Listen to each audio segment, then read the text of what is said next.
कौन है अरुंधति रॉय जिन पर यूएपीए के तहत केस दर्ज किया गया है? लेखिका और सामाजिक कार्यकर्ता अरुंधति रॉय पर यूएपीए के तहत अनलॉफुल एक्टिविटीज प्रिवेंशन एक्ट के तहत केस दर्ज किया गया है। अरुंधति रॉय पर यूएपीए का केस उनके 14 साल पहले यानी 2010 में दिए गए कश्मीर के बयान से जुड़ा है, जिसमें इन्होंने कहा था कि कश्मीर भारत का अभिन्न हिस्सा नहीं था, उस पर जबरन कब्जा किया गया है, कश्मीर को भारत से अलग कर देना चाहिए।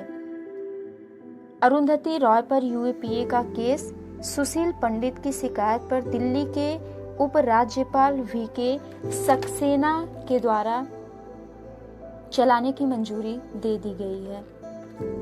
अब यहाँ पर कुछ लोग ऐसे भी हैं जो ये कहेंगे कि इसमें क्या गलत है, इन पर केस दर्ज करके दुनिया भर में भारत की छवि खराब हो जाएगी। लोग कहेंगे कि भारत सरकार अपने खिलाफ बोलने वाले पर केस दर्ज कर देती है।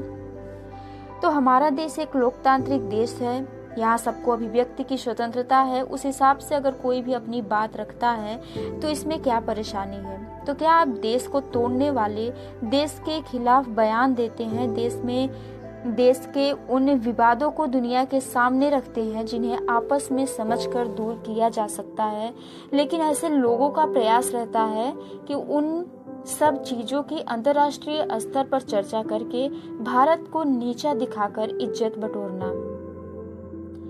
यहाँ एक बात सोचने वाली बात है, अगर हमारे देश में हर राज्य ऐसा ही कहे, पंजाब वाले कहे हम पंजाबी है, हमें अलग चाहिए, तमिलनाडु कहे, आंध्र प्रदेश में सभी लोग अलग राज्य चाहें, तो ऐसे में भारत तो पूरी तरह से टूटकर अलग हो जाएगा, जिन्हें आज़ादी के बाद बड़ी मुश्किल से जोड़ा गया था।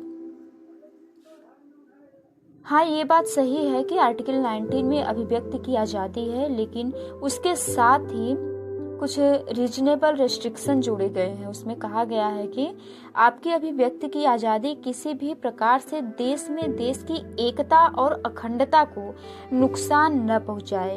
यूएपीए एक्ट 1967 जिसमें कई बार संशोधन हुए, अब इस एक्ट के तहत भारत के अंदर भारत के खिलाफ किसी भी प्रकार की भारत की एकता और अखंडता को तोड़ने वाले व्यक्ति के खिलाफ कार्रवाई करने का प्रावधान किया गया है।